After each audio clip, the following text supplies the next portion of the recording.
Hello everyone, Sheila back again. Welcome to my channel.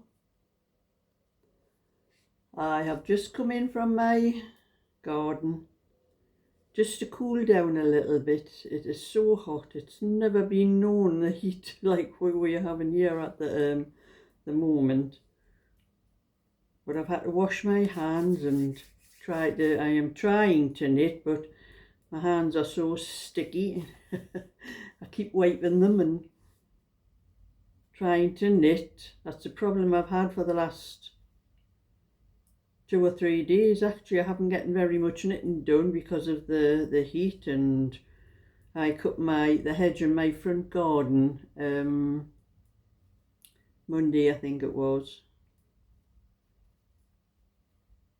and I had let my hedge get a little bit too high because I have what's called a garden groom, and it's like a lawnmower. You just put over the top of the hedge and go backwards and forwards and up and down, and it collects all the pieces. You don't have to pick up all the bits of the hedge afterwards. But you have to do it when the hedge gets to about this high. You can't let it get too high because you have to keep lifting it and dropping it down and lifting and dropping it down, and it's too much hard work that way.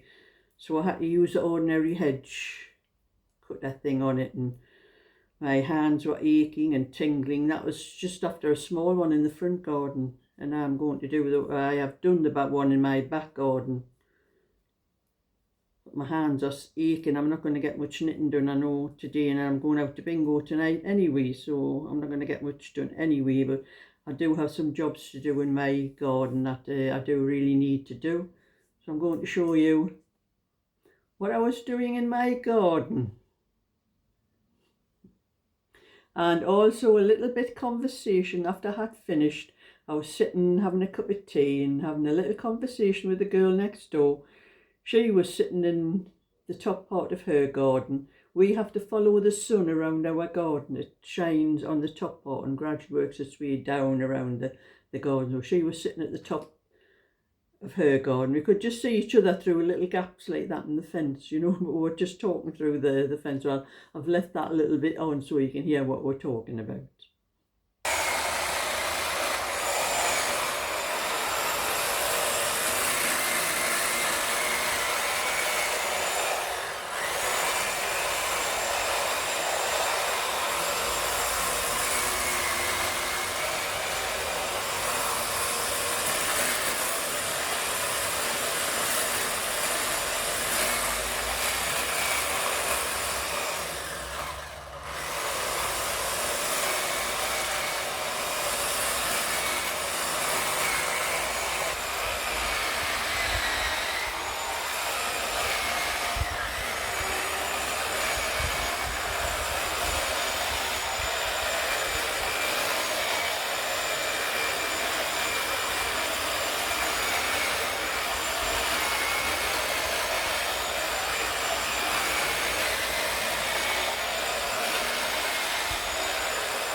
Well, I just need a cup of tea now.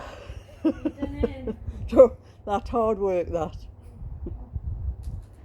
It was okay. I've got a it's called a garden groom. It's like a lawnmower you go over the hedge with, you know, but I let the hedge get too high, so Oh, I had to use the other one. I've got that lad coming to paint my outhouse white. I'll have to come in and do yours for you because my hedge is growing in your... Oh, It's grown through the garden. I used to do it for Linda when she lived here, you know, I but need to pay a proper gardener. It needs looked after. but not the day. Yeah, too hot today. One job's enough. I'll get myself a cup of tea now, I think. When you leave your side door open like that, I wouldn't leave it open when you're not there because you do get rats come in. I had rats come in, they got up through the drain into me loft.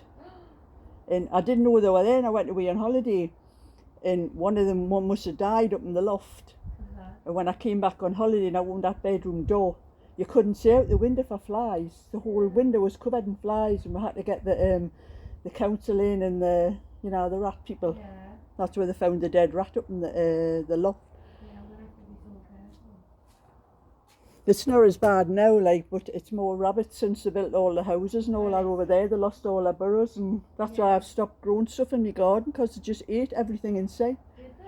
I had down the very bottom of my garden there, I used to grow strawberries, I used to make jam and, you know, fruit crumbles and things like that and everywhere else. But the carrots, as soon as they come up, they were eating the leaves, and I had a dog at the time and I came back one day from walking Chester, they called them. Yeah. And I came in the garden and there was a little baby rabbit. I had like mesh things over the top of the carrots and that. Yeah. And the little baby rabbit was underneath the thing eating the tops off the rabbit. Well, when I came in, I went into the house and I was going to come out and get a hold of it and put it back outside the garden. And when I came back, my dog, Chester, had gotten a hold of it and had shook it to death, like, poor thing. Oh. He thought it was a toy. Yeah. Well, that's what Sonic was doing there, just playing with the dead mouse, like that with his paws. Oh, well, cats, they bring you presents like that, you know. Yeah, well, once Probably. there was one on the bench. And Probably birds and that as well. I put one on the bench.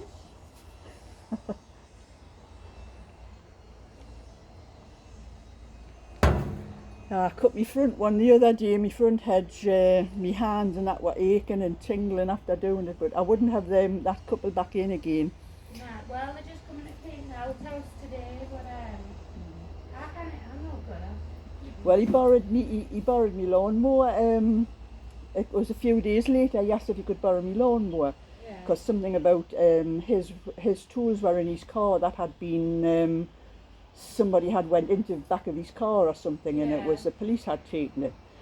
And my lawnmower was brand new. I'd only used it twice because I had bought a new one. I gave my granddaughter me other one. I had used it twice. He had used it once. He cut the grass here while he was here.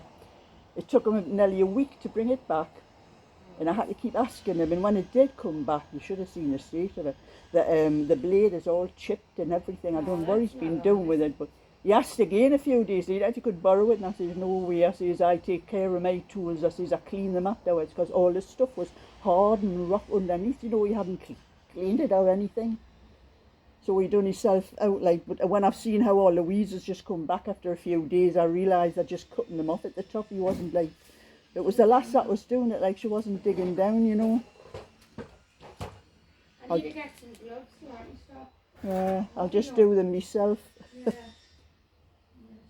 That's me hedge cut, just gotta pick up all the cuttings off the hedge.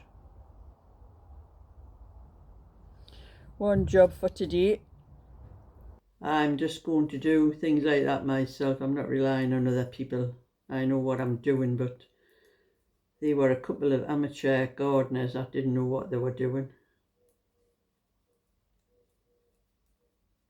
I have a great way of getting rid of the weeds in between my pavings. Boiling water. Takes a few kettles if you've got a lot of weeds, but I just boil a kettle and take it out and pour it over on the weeds, and they turn brown the next day, and then you can just brush them away because they go like dry, and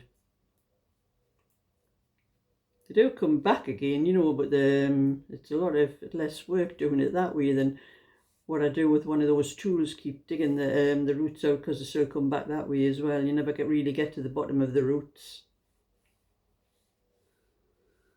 But I have finished. That's one of the sleeves on Sarah's cardigan. I finally got the sleeve finished. Like I seen, I couldn't do much knitting either after I'd been doing the garden, because my hands were aching and they were tingling. We're not used to using that hedge cutter. And now I have to go and brush up all the mess, because my other hedge thing there was a container on the bottom, and it collected all the leaves and everything. They were all cut up in small pieces, ready to go straight into my compost bin.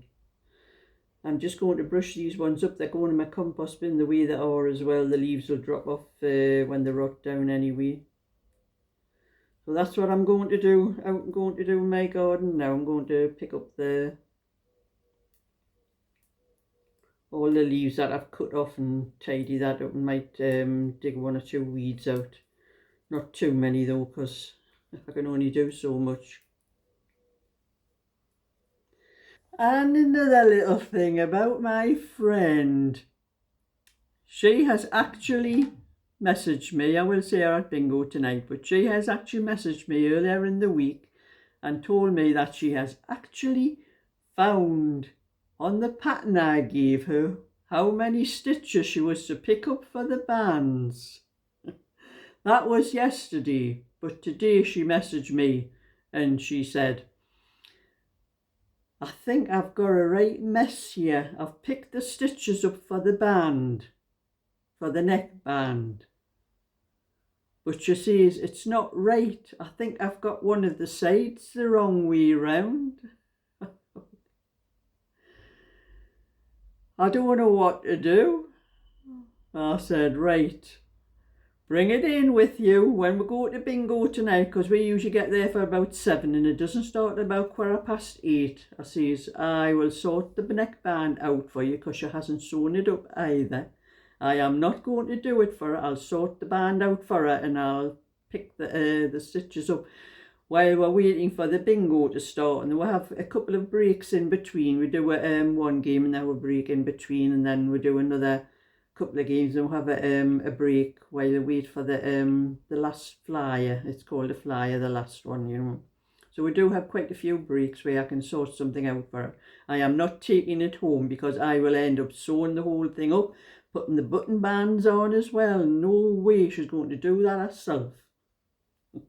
I knew I was going to end up with something with that cardigan. I also have a couple of cards I've been sent.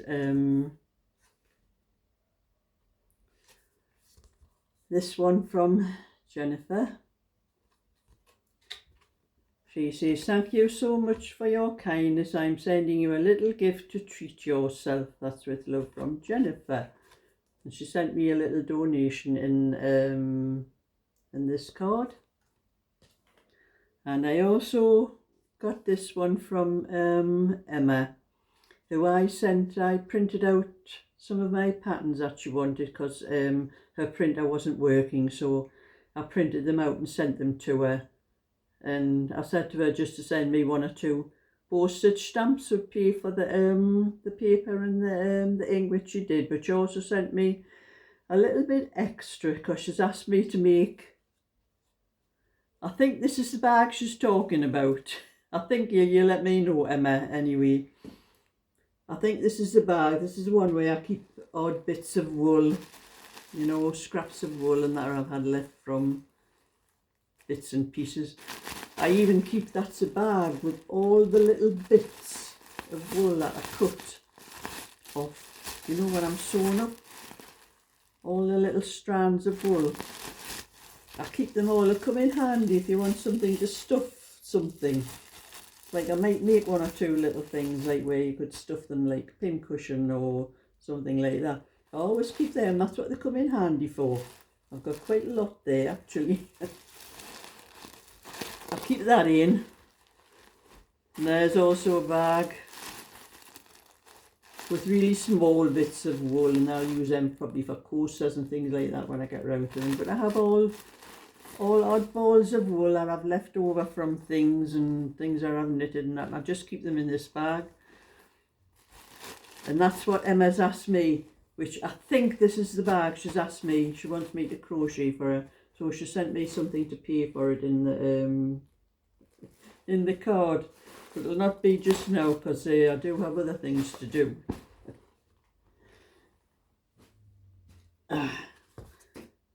So that was just a little bit extra to show you the couple of cards I had got. You know, my mantelpiece is always full of cards and things like that. So that's my little bit for today, and I'll be away to bingo tonight, so I won't get much knitting done. Maybe a little bit done when I come back. So thumbs up and subscribe, and bye for now.